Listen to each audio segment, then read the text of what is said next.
At least 71 people were killed in Israel's attack on Tehran's Evin prison, a notorious facility where many political prisoners and dissidents have been held, Iran's judiciary said on Sunday. According to Associated Press judiciary spokesperson Asghar Jahangir posted on the office's official Mizan news agency website that those killed on Monday included staff, soldiers, prisoners and members of visiting families. It was not possible to independently verify the claim, which was broadcast on state television. The June 23 attack, the day before the ceasefire between Israel and Iran took hold, hit several prison buildings and prompted concerns from rights groups about the safety of the inmates. It remains unclear why Israel targeted the prison, but it came on a day when the Defense Ministry said it was attacking regime targets and government repression bodies in the heart of Tehran. The news of the prison attack was quickly overshadowed by an Iranian attack on a U.S. base in Qatar later that same day, which caused no casualties, and the announcement of the ceasefire.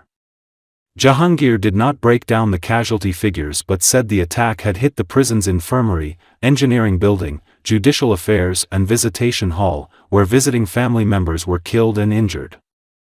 On the day of the attack, New York-based Center for Human Rights in Iran criticized Israel for striking the prison, seen as a symbol of the Iranian regime's repression of any opposition, saying it violated the principle of distinction between civilian and military targets. At the same time, the group said Iran was legally obligated to protect the prisoners held in Evin, and slammed authorities in Tehran for their failure to evacuate, provide medical assistance or inform families following the attack. Jahangir said some of those injured were treated on site, while others were sent to hospitals. Iran had not previously announced any death figures, though on Saturday confirmed that top prosecutor Ali Ganatkar, whose prosecution of dissidents, including Nobel Peace Prize winner Narges Mohammadi, led to widespread criticism by human rights groups, had been killed in the attack. He was one of about 60 people for whom a massive public funeral procession was held on Saturday in Tehran, and he was to be buried at a shrine in Qom on Sunday. Israel attacked Iran on June 13 in a bid to destroy the country's nuclear program. Over 12 days before a ceasefire was declared, Israel claimed it killed around 30 Iranian commanders and 11 nuclear scientists, while hitting 8 nuclear-related facilities and more than 720 military infrastructure sites. More than 1,000 people were killed, including at least 417 civilians, according to the Washington-based human rights activists group. In retaliation, Iran fired more than 550 ballistic missiles at Israel, most of which were intercepted, but those that got through caused damage in many areas and killed 28 people. سخنگوی قوه قضاییه گفت حمله صهیونیست‌ها به زندان اوین تاکنون 71 شهید داشته است. آقای جهانگیر افزود در بین شهدا علاوه بر کادر زندان، سرباز وظیفه، زندانی و خانواده زندانیان هم هستند. خسارات زیادی نیز به همسایه‌های محله وارد شده. سخنگوی قوه قضاییه همچنین گفت متاسفانه در این حادثه شمار زیادی نیز مجروح شدند که برخی از آنها در محل مداوا و برخی دیگر در بیمارستان بستری شده‌اند. زندان اوین هستش که به دو قسمت تقسیم میشه. از سمت چپ محل ملاقات کننده‌های زندانیان است که خانواده زندانیان وارد میشن میرن برای ملاقات کردن زندانیان و از سمت راست خانواده میان پیش دادیارای ناظر زندان که موضوعات قضایی زندان.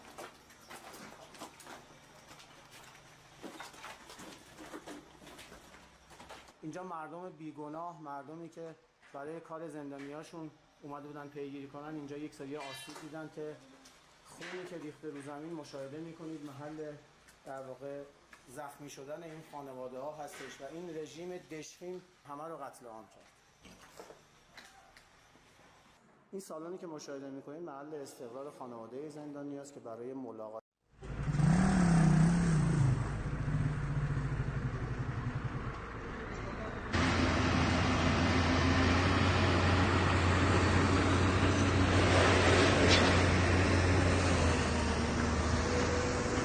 اینجا همونطور که مشاهده Iran's supreme leader, Ali Khamenei, has not appeared in public for more than a week. The atmosphere in Tehran is tense, the New York Times reports. Tensions are mounting in the country over the mysterious absence of Iran's supreme leader, Ayatollah Ali Khamenei, who has not been seen in public or made official statements for more than a week. This has caused concern among the public, the political elite, and even state media.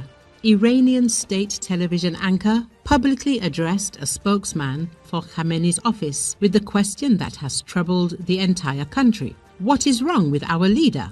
The answer was vague, just a call to prayer and assurances of security measures. The supreme leader's absence is particularly worrisome given recent events: massive US airstrikes on Iranian nuclear sites, a retaliatory strike on a US base in Qatar, and an emergency ceasefire agreement with Israel brokered by Qatar and the US.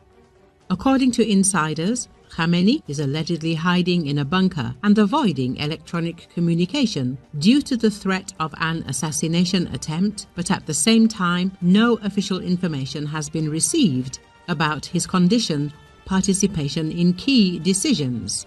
Amid the uncertainty in Iran's political circles, internal factions have become active. President Masoud Pezeshkian, known for his moderate policies, has called for a change in the country's style of governance and a resumption of a dialogue with the West. But the hard-line conservative opposition, led by Saeed Jalili, has sharply criticized him to his unexpected agreement to a ceasefire and a willingness to return to nuclear talks. The absence of Khamenei, who has the final say in military and government matters, is creating a power vacuum.